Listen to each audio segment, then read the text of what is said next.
All right, coming up on tonight's episode of Faith versus Culture, we're going to talk about porn and purity. A discussion with Josh Broome coming up next. To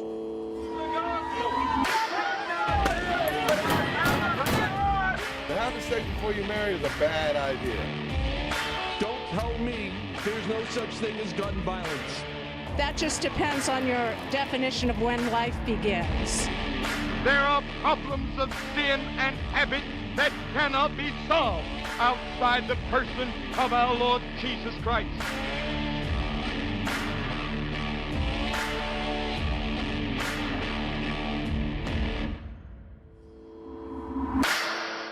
Well, hello and welcome to this episode of Faith versus Culture right here on the CBN News Channel. My name is Dan Andros. I'm the managing editor of CBN's FaithWire.com, joined as always by Billy Hallowell. Billy, what's going on?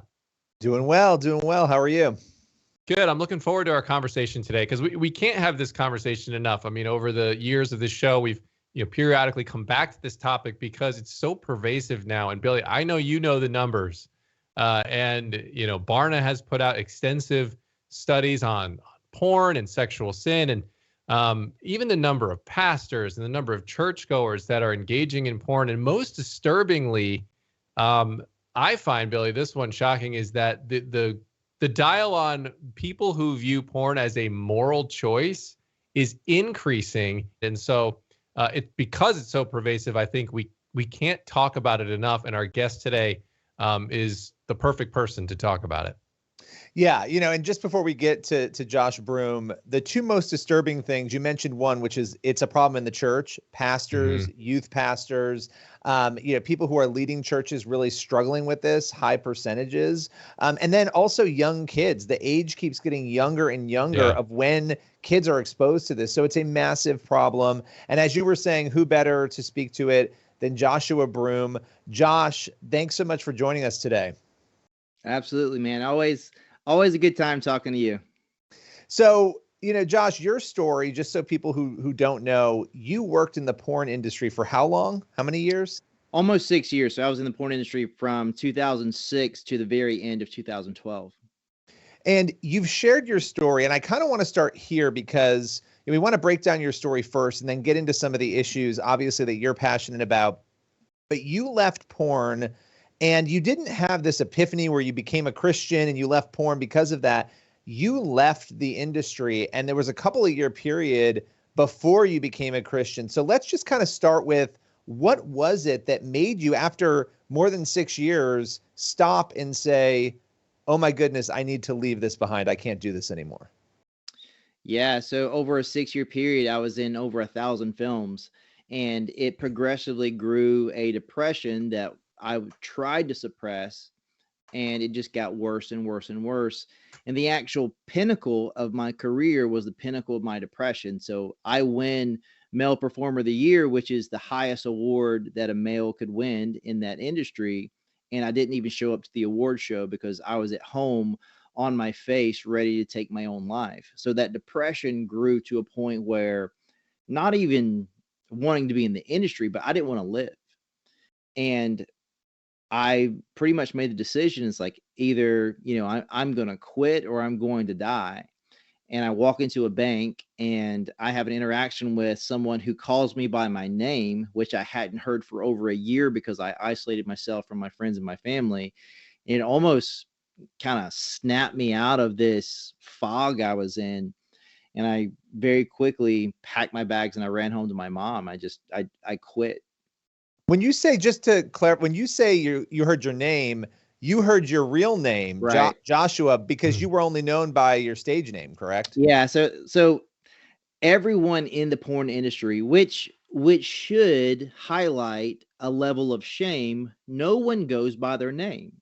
No one goes by their real name. At minimum, someone attaches a fictitious last name or something, but I went by the name that I went by was not my real name.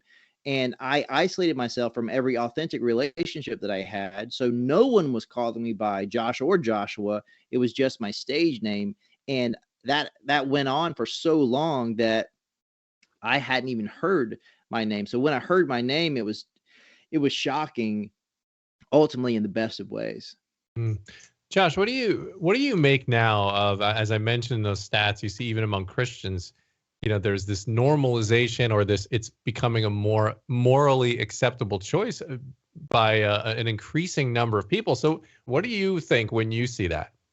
I mean, the reality is, um, because we are so slow to tell people the truth because we don't want to hurt someone's feelings, we feel like we're doing them a favor. But the reality is, those people desperately need to hear the truth because that's something that I did not hear. And when you justify something, it's easy to go back to it. So that's what's happening in our culture.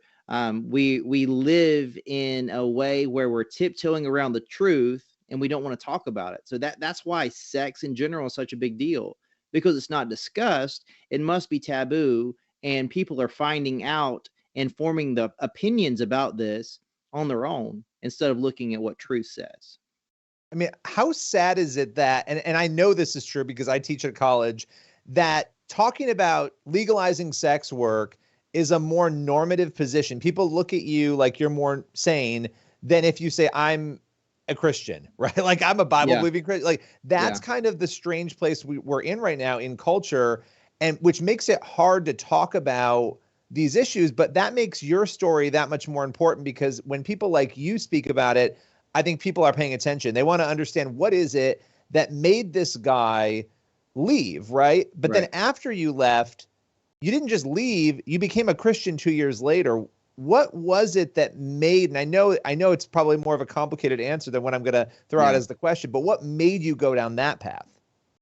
Yeah, I mean, I think like winning the trophy, winning the male performer of the year, traveling the world, making over $1 million, being famous to a certain degree, all those things, I think what it allowed me to experience is all the things that I believed would make me happy didn't work. And it illuminated my brokenness. It illuminated the necessity for something that I didn't have.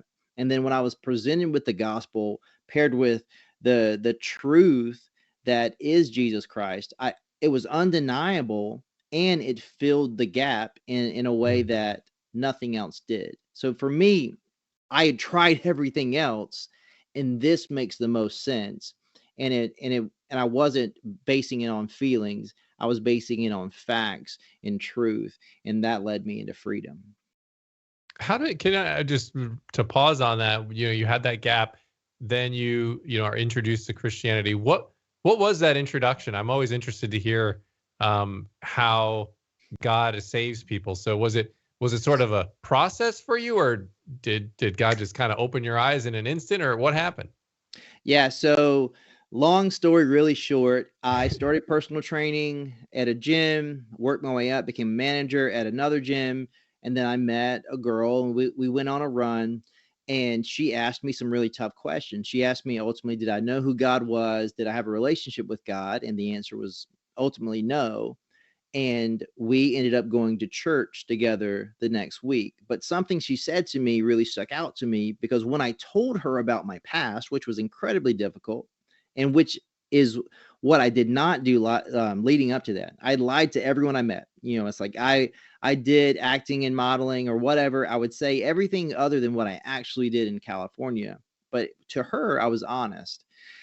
And she told me that, well, you're not your biggest mistake, and you're not your biggest victory. That's not who you are. God defines who you are. And that was really challenging for me, because my whole life had been defined as, my shame, my guilt, my lacking a father, like all these things. Like, this is how I saw myself. And she challenged that. And then soon after that, we ended up going to church together. And then I hear this message about Mephibosheth and how he was broken. He thought he deserved death, but David was a different kind of king. Instead of wiping out the whole lineage of the previous kingdom, he wanted to know where Mephibosheth was. And he gave him a seat at his table, not for a day, not for a week, but forever.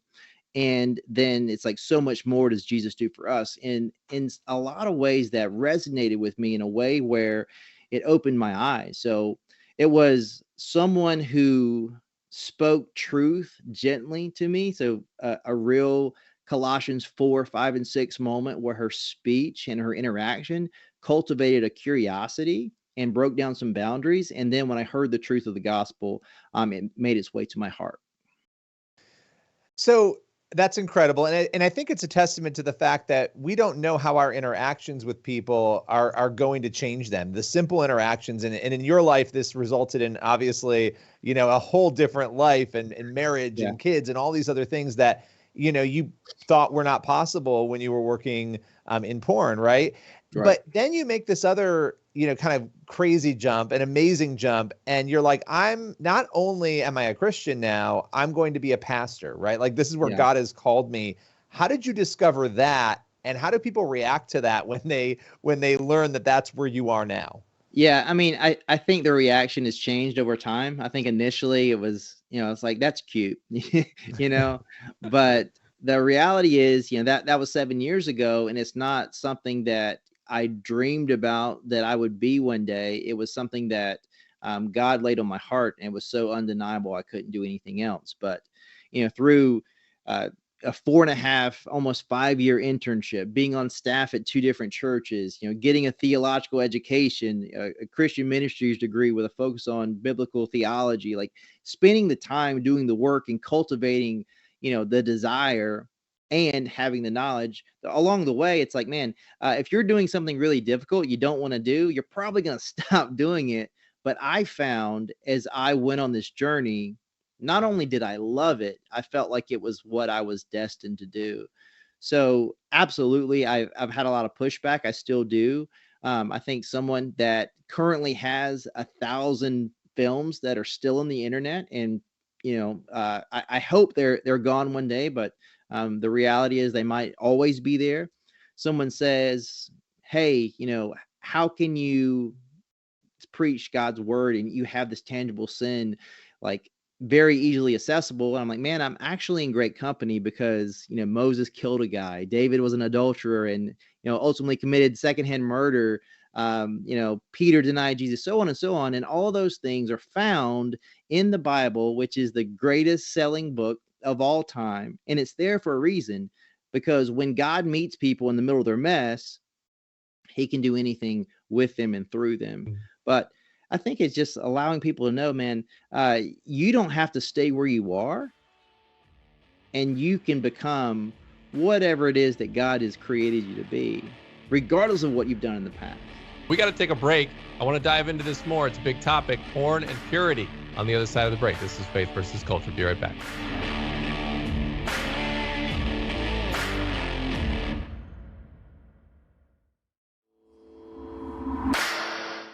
All right, we're back. This is Faith versus Culture. Dan Andros here, Billy Hallowell there. We're joined by ex-porn star Josh Broome, and pastor. I should say pastor, and as you were just talking about in the last segment, like that is not who you are.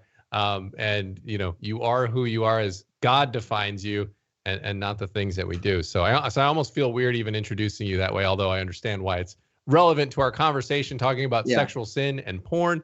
And so that's where I wanted to go with you next here in this segment, Josh, is where do you see the church, how good of a job are they doing addressing sexual sin? It's so pervasive, as we said, or how bad of a job are we doing? Yeah. I mean, I think we're not doing a very good job at all. I think we're doing a good job of talking around it. And I think it's one of those things where it's like, if you don't, it's like that thing in the corner. It's like, maybe it'll go away, maybe it won't. But the reality is it's getting worse. And my question would be, how many high-level organizations have practical things put in place to address this? Not just to the attendees. I'm talking about the people on staff. Like, who is holding these people accountable? And not in a sense where, software on their phones or their devices, having conversations where you're creating the grace and the space that you need to unpack that. And in the reality is, these people who are shepherding people who are struggling with this as well, as the numbers tell us. And I love this analogy, is where a shepherd is in a pasture, and you have this portion of the pasture that you can't go into because you don't have access to it because you're struggling with it yourself. And 2 Timothy 2:20 talks about, that there'll be vessels of gold and silver and vessels of gold of wood. And ultimately, your level of purity is going to impact your level of effectiveness. And how can I be effective in shepherding and leading and teaching something from a heart of, I want you to do this, that, and this, when I'm not doing it myself? And I think that is the stronghold that's within the church, because we're too afraid to say, hey, I'm struggling because we have this aesthetic appearance where I need to be perfect. And only Jesus is perfect. And when we keep comparing ourselves to one another, trying to get more views, blue check marks, and all these things, we keep chasing after affirmation and trying to copy one another and trying to one up one another, we're not going to ever deal with the real issues. So until people start being real, we'll continue to struggle. So how do we, in light of that, you talk about pastors, they're in such a difficult role. Everyone's looking to them. Everyone's saying, this is the person who's, as you were saying, going to shepherd us. And I think that makes pastors feel like they can't be honest about the struggles they're having. And so it then becomes a secret sin. And we know, I mean, this is documented. We have statistics and data. Josh McDowell and others have measured this, telling us what a problem this is. This is, I don't even know. I mean, it dawned on me as you were talking. I'm thinking, how do we help within our churches, even as congregants, create an environment where everyone, not just the people in the church, but those leading it, can be guided in a way that helps address these issues? Yeah, I mean, that's something that I'm passionate about actually implementing and orchestrating myself. Is like, I want to provide pastors with pastors. I think that we live in a world where we think the person on top doesn't need checks and balances, and we all do. So people need an accountability partner. People need someone that you can be honest and real with, because you're only as free as you're honest. And if you're not completely free, you're in bondage and you're held back. So I think through someone establishing some checks and balances, and in a systematic way, making sure that everyone is being cared for, including the person at the top. Yeah, that is very true. And, we created a course here at Faithware a couple of years ago called setfreecourse.com. And that is one way, because as you mentioned, Josh, just putting the software on your phone, while it's good to have something, that doesn't really get at the heart and the desires that we want to have as Christians. And you have to almost, stir your affections for Christ in order to be desiring the things of Christ. And so we try to address those heart issues on that setfreecourse.com, and we can always add content to it. So I don't know if you want to add something to that. Yeah, I mean, I love what you said about the heart. I love what you said about the heart, because the reality is Judas had the best teacher. He had the access to all the great things. He, if you needed it, he had access to it. But it was the heart issue that led him to still betray Jesus. So until we address the issue in the heart, which is it's going to have to be hard conversations, and you're going to have to create a space where those people can be honest. Yeah. Well, and how do you help other people as Christians? This is for everybody, not just pastors. How are we to help other people if we have these secret sins, if we aren't, especially with how dark culture is and how we know it's going to get worse? We're just scratching the surface probably on how crazy some of this is going to get. We need to all be spiritually healthy and working on those things in our hearts so we can help others. Yeah, I'm going to say something controversial, but I think it's really easy to point fingers at Joel Osteen when all this stuff is going on. But the reality is, what is he doing? He is not trying to be someone else. And I think authenticity is the place that God will thrive. God will thrive in authenticity. And we live in a culture where we are trying to be like everyone else. Everyone has their favorite pastor, their favorite leader, their favorite motivational speaker. And we try to look like, shape our lives, and become like this person. But the reality is, God cannot bless the person that you pretend to be. And until you put all your cards on the table, you're never going to be the person that God wants to work in and through. So I think it's just leading through vulnerability. And that is the thing that's going to allow us to heal as a church. All right, we got time for one more segment with Josh Broome. We'll be back on the other side of the break. This is Faith versus Culture.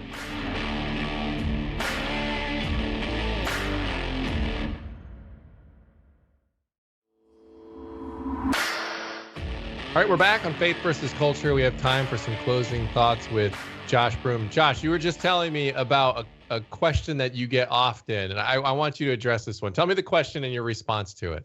Yeah, so more often than not, I get a question. It's, what are you going to tell your kids about your past? So I have 3 young boys that are under 4, and people often ask me, what are you going to tell your children? And the reality is, I'm going to have a very difficult, honest conversation with them. And I think when we love people, we choose to be honest, even when it hurts. Sometimes it's going to hurt them. Sometimes it's going to hurt you. But what hurts the most is when you don't tell the truth to someone you love, and then they find out their own way. And the worst thing that my kids could ever do is find out on their own and have someone else tell my story to them. So it's an opportunity to show integrity, to extend trust, and just to have a really difficult conversation, because that is where healing happens. When we have conversations that are hard, but we do that because we love them. That is a great point. And regardless of what your past is, I think, Billy, you mentioned earlier, I think probably everybody has these secret little bugaboos and sins in their closet that they don't want people to know about. And and you're right, Josh. I mean, you gotta hit those head on, because if you don't, I think, like you said earlier, you're going to be living sort of in captivity to that. And and then, as you said, in a worst case scenario, they find out the other way, and then, why didn't you tell me? And you're taking away the power and the chance to show God's goodness, how he pulled us out of those situations. And to model that they can do that in their own lives too, right? When they make a mistake, when they go through something, that's a huge. Yeah, I mean, that's just the case with like any aspect of your past. Either you get the power to own it, or you allow it to own you. That's all right. Well, absolutely good word. And Josh, that's all the time we have for today. Really appreciate you taking a few minutes to join us here on Faith versus Culture. Oh, absolutely. It's my pleasure. All right. We'll be right back.